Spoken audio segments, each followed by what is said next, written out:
The thing about when the guy's arms bent and he's trying to push, it's almost like it's not really doing anything because it's just literally his muscle. It's not the muscles locking in place to lock the frames in, which is why he has no leverage when the arms bent. It's just the difference between the two is absolutely huge. So you'll see that when Hickson shows stuff like this from the block, he goes in that position. What you see is, like, at the moment my arm is bent. So what have I really got to do here before he moves? What have I got to do? Yeah, I've got to find a way to straighten my arm, but if I just try and do it with my tricep, that's going to be hard. So what I've got to try and figure out is how I can straighten that arm by moving my body. So I move my hips and everything out behind it to push.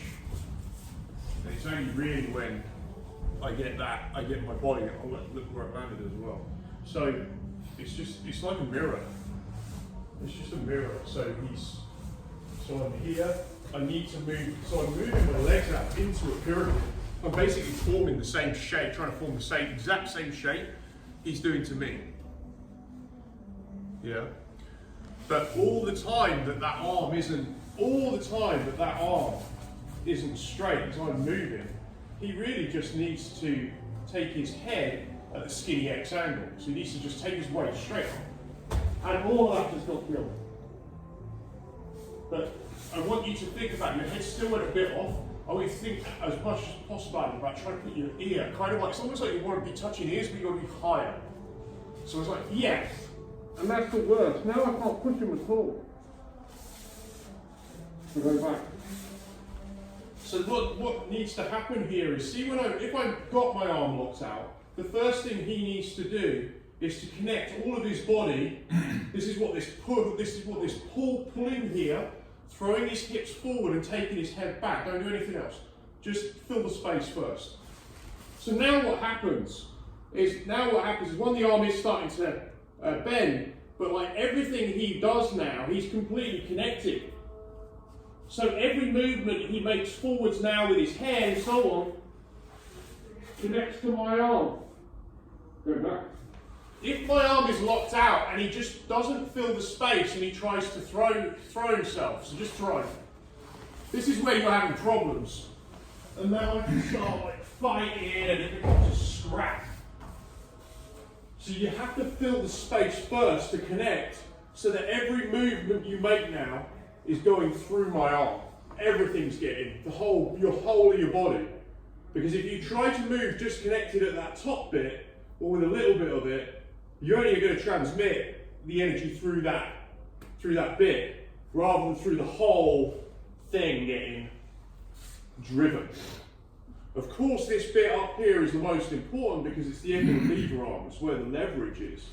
But you still want to shift the whole thing. You start, like if he's doing this, it starts even shifting my fulcrum across my own neck. And so now this lever arm is working completely against me. Everything he does on this side, it's like, now I'm basically being suffocated by my own shoulders to begin with.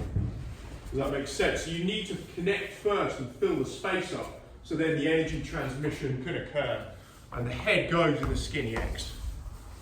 Yeah, it doesn't want to go off to the side. Further wide it goes, easier it is for the guy to bench press. I want his arms doing this. Yeah? Is that 7 o'clock? Yeah. Yeah. If anyone wants to stay and do it, I don't know, stay, don't. You do 5 minutes. So yeah, if anyone wants to stay and do a bit, we'll do 5 minutes or whatever. We'll do 5 minutes. Yeah? Stay? Yeah. Anyone stay for a bit? Yeah, stay? Right, let's give it a go. We'll just do what we were just doing. Let's go.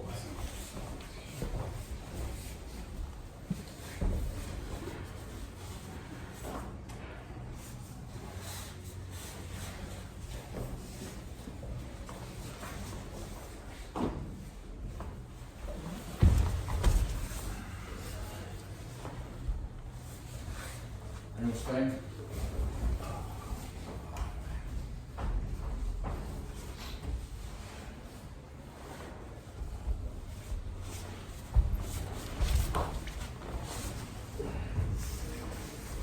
You can't let me lock out. With your head, you've got to get your head to one of these positions.